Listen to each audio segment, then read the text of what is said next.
All right, Daniel, 5th lesson. And we're looking at Daniel chapter 8 and the little horn. I think you already had this screen. I'm mistaken. I'm sure you did. I'm pretty sure. Remember, the difference between the little horns is the illustrations or examples that God gives in chapter 7 and chapter 8 are very similar illustrations. One says a bear, one says a ram that represented Medo-Persia. The bear lifted up on one side, a ram, 2 horns, and then 1 horn became 1 horn. So very similar examples there. The he-goat of Daniel 8 has the 1 horn. The leopard of Daniel 7 with the 4 wings. Those are the same thing, the 4 wings, and goes along with the 4 horns. And so the similarities, there's a lot of similarities. That's why it's easy to get confused as to the identity of the little horn. Right? Because you have Daniel talking about the first image of the first dream was talking about Babylon. Then he talks about the other dream. The first one was Babylon. So you think, well, that's Babylon, this Babylon. Then the next Medo-Persia, next Medo-Persia, and the next Greece, next Greece. And it makes sense. But there's where you start different now after these third ones come down.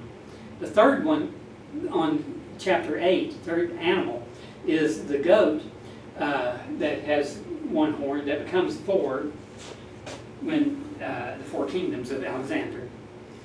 But the difference now is that the little horn comes out of these 4 horns. All right. Daniel 7, you'll notice that little horn comes out of what? Out of the 10. Out of 10 horns. All right. So there's the big difference here. The little horn, this one little horn comes out of Syria. Whereas, well, we know historically it's Syria. Whereas the 10 horns come out of the Roman Confederacy, the revived Roman Empire that would begin in the tribulation period. And so there's a key difference now. This horn has already come and gone, whereas the Antichrist little horn has not come yet. Right? And this one comes out of Syria, and this is a man by the name of Antiochus IV Epiphanes. Right? We know who he was. He was a very wicked man. He grew exceedingly great toward the south and east and toward the glorious land. Of course, the glorious land is Israel. And so it means he controlled Israel. He exalted himself as high as the Prince of Hosts. So, very similar to the Antichrist, isn't it? Antichrist exalts himself to be God. And he exalts himself as well. So, the similarities are there. But the similarities are meant to be there. Because what God is doing here is telling Israel that there's going to be a day come when the Antichrist is going to come, and the tribulation period and all these different things, and he's going to proclaim himself to be God, and all these things are going to happen. But he said, I'm going to give you a preview of coming attractions. Right? The movie is the tribulation period, but the trailer, the preview, is Antiochus. So he's going to say, I'm going to show you on a smaller level as to what the Antichrist is going to be like. And he will come before the Antichrist. So meaning that the children of Israel, if they were paid any attention to the scriptures, to chapter 8, they would have recognized that Antiochus IV was the little horn. And they would also know what? Well, God said the man's going to come in, that he's going to commit this abomination. He's going to control us for 2,300 days. And if that came to pass, then your next thought would be, well, if he said that these things that came past, then what he said about tribulation is true as well. So we've got a preview of coming events here. And so they should have been able to use this. Now this was somewhere around 165, 167 BC. So 167 years before Christ was birthed is when Antiochus came. But they still should have been ready. They should have known. This is what the little horn of chapter 8 does.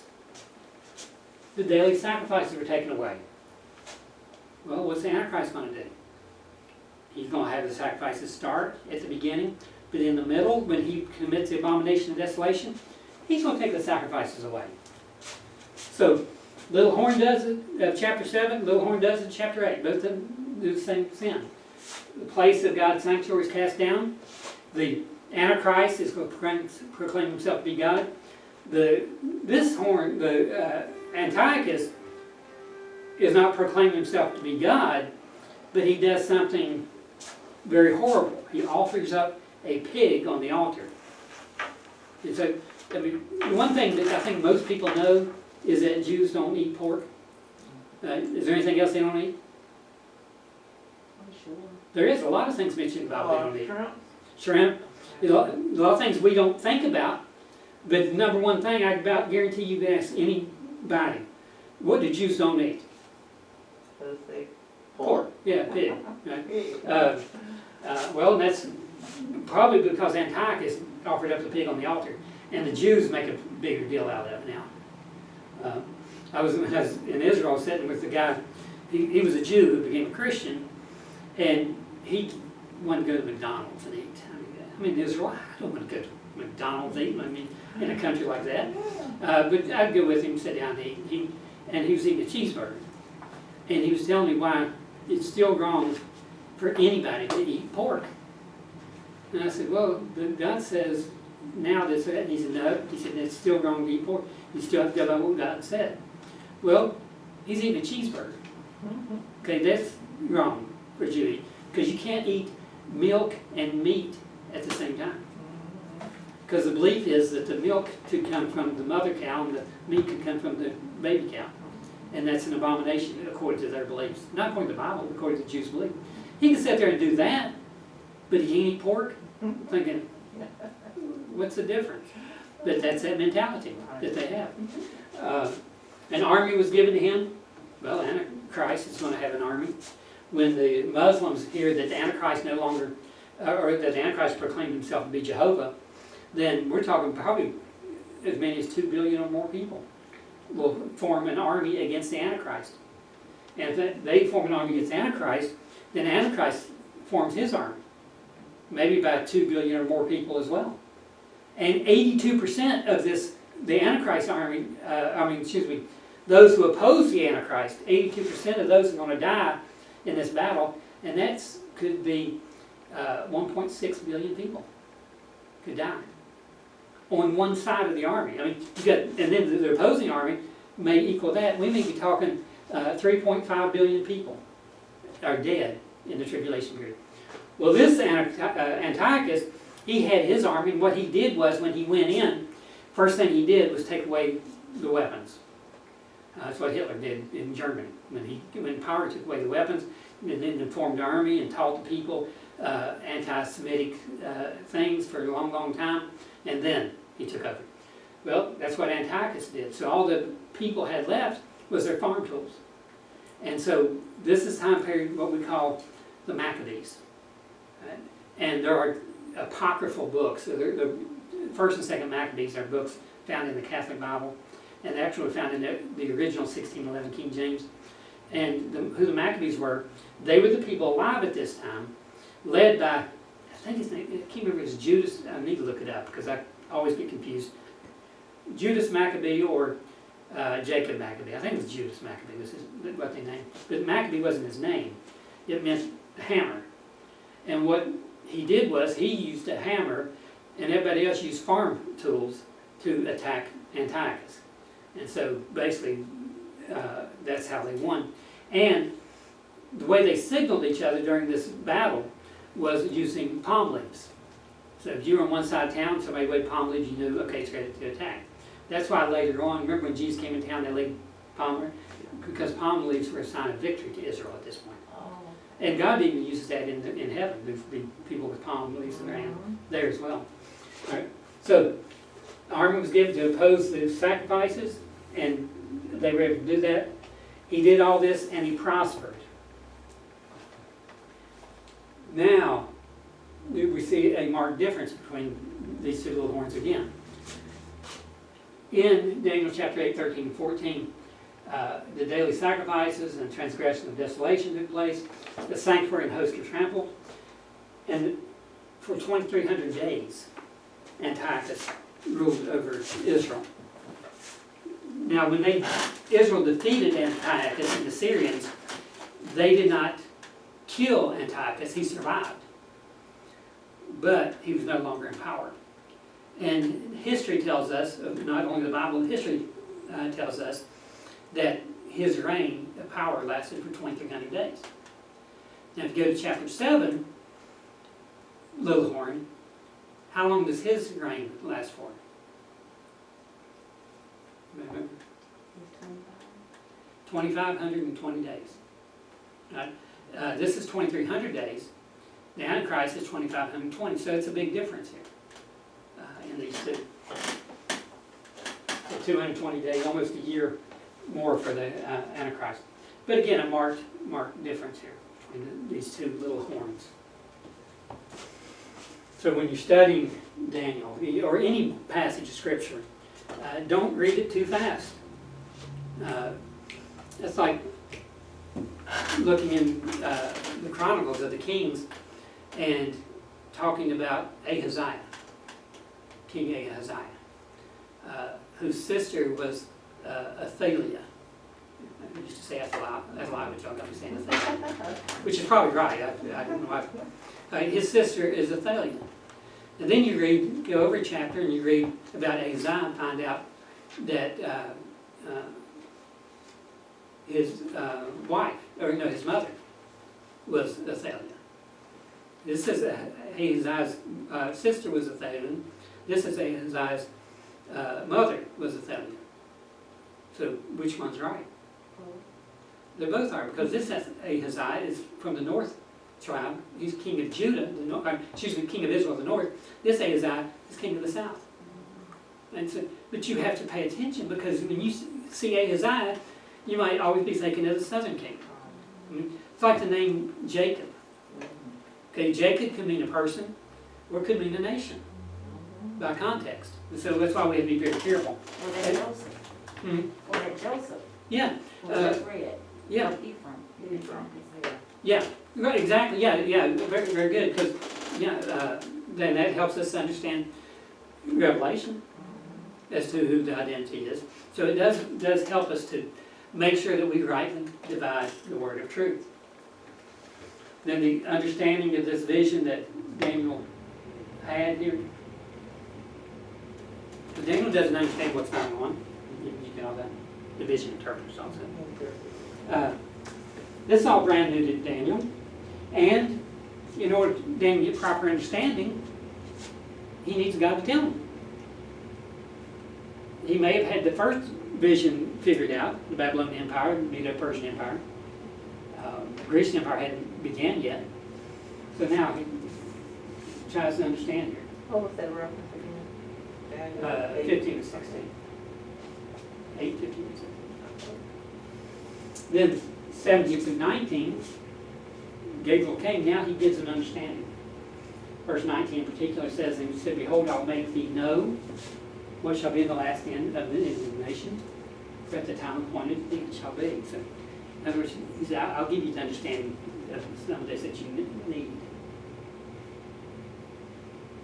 God didn't always give the authors understanding of what they were writing.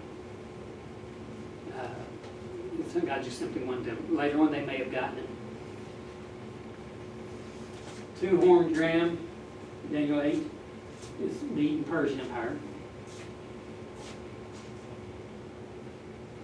So Daniel listened to this, he could have said, okay, it's like the bear. Gabriel, if they had a conversation, Gabriel said, two-horned ram is Medo-Persian.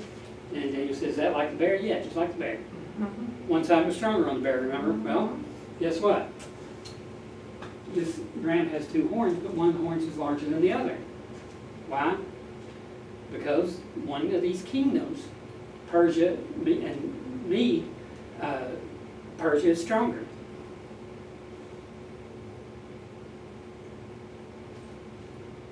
And when the Medo-Persian Empire took over Babylon, what did it do? Well, it started ramming everything, pushing other nations back, westward, northward, and southward.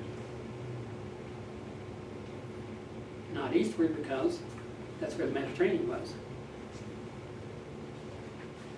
So were no east and west kings.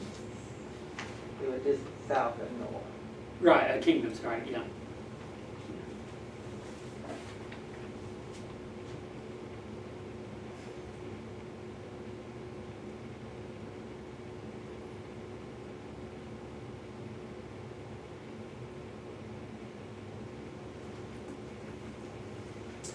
The one-horned goat, Greece, in particular the horn, is Alexander.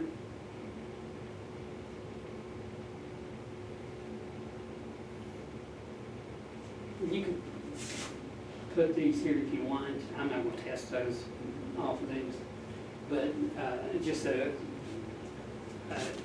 little bit of trivia, I guess, for you.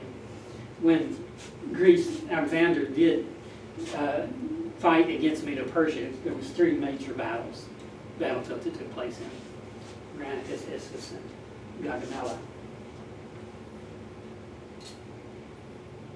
Basically 3 years, began in 334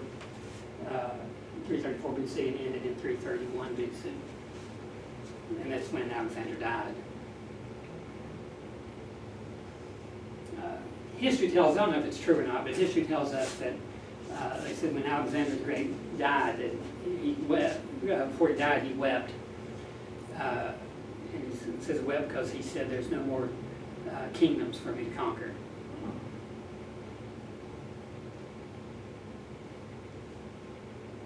And he did accomplish a lot in a very short period of time. However, it's God who gave him the victories. But in his mind, it was him who got the victories. Remember Nebuchadnezzar, God told him, you lift up the pride, I'll cut your tree down. And Nebuchadnezzar walked out a year later, looked at the kingdom and said, this is a kingdom that I have built, with my hands have I built. And next day he's out in the wilderness for a total of 7 years, eating grass. And That was a long time. 7 years is a long time. It humbled him, though. It worked.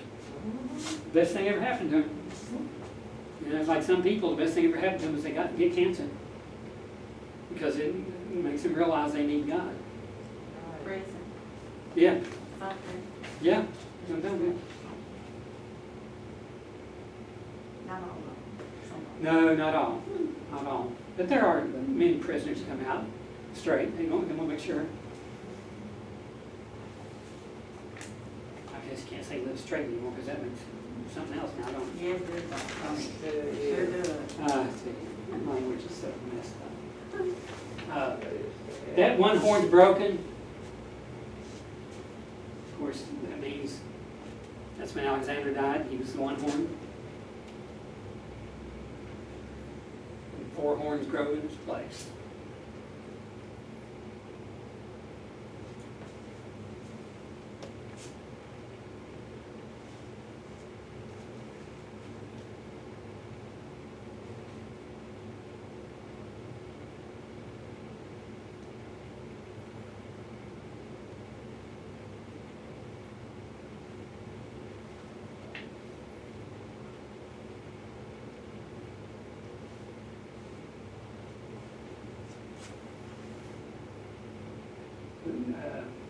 Don't worry about this. I'll print this out for you next week. The little horn became exceedingly great. Sometime later, a king would arise out of this. There's Antiochus comes out of those 4 horns, out of the Syrian horn. When transgression reached the fullness, or when Israel basically has gotten way back into sin. Because you know, remember, Malachi was in 445 BC. 450, something like that. The time of Nehemiah, it was that same time period. And basically between then and the time of Jesus, there was no Bible being written down. But for 200 years, they did pretty good after the book of Malachi. They did okay. And then it started getting more wicked, and that's what God said. When the transgressions shall reach its fulfillment, then these things won't happen. Antiochus came with great power, but again, he couldn't do anything without God allowing him or giving him ability to do it, even as a lost person. destroy, fearfully prosper, thrive. He did. He destroyed the mighty people and the holy people. He was able to. Through cunning, he caused deceit to prosper. That happened because God gave him the power to do this. Then he magnified himself, pride, destroyed many in their prosperity. Rise from against the prince of princes, or God himself. That's what he did. He should be broken without human hand. God shall destroy him. So God did. When the Maccabees came in, they had enough oil to last them one night of battle. And so, remember back in those days, there was no street lights. Night was dark. And so they had enough for one night of battle. But if you remember, they said the oil lasted for 8 nights instead. And that's why at Hanukkah, there's 8 days of Hanukkah. Because Hanukkah is a celebration of this battle. The battle originally began somewhere around December 25th, what we call Christmas now. But remember, it goes by the Jewish lunar calendar. It's like, when's Easter going to be this year, next year? You know it's either March or April, but you don't know. Why? Because it's different every year. Christmas this year is going to be on December 25th. We always know. We go by the solar calendar, the Jews go by the lunar, and that's why it's back and forth. So Hanukkah might be at the 1st of December, it might be at the end of December. It's just different as it goes on. The visions of the morning, again, I'll print these out for you. The number of days sacrifice will cease, and the temple desolated. And this is Antiochus IV's from 171 to 165, 2,300 days there. Instructed self-division. Why? Because it wasn't ready to fulfill yet. It'd be fulfilled later. In fact, from Daniel would have been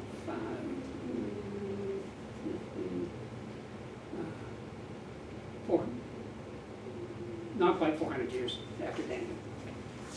Well, I got it on there. I forgot. So I'd already calculated it up. I forgot to do that. All right, we'll go ahead and stop right there.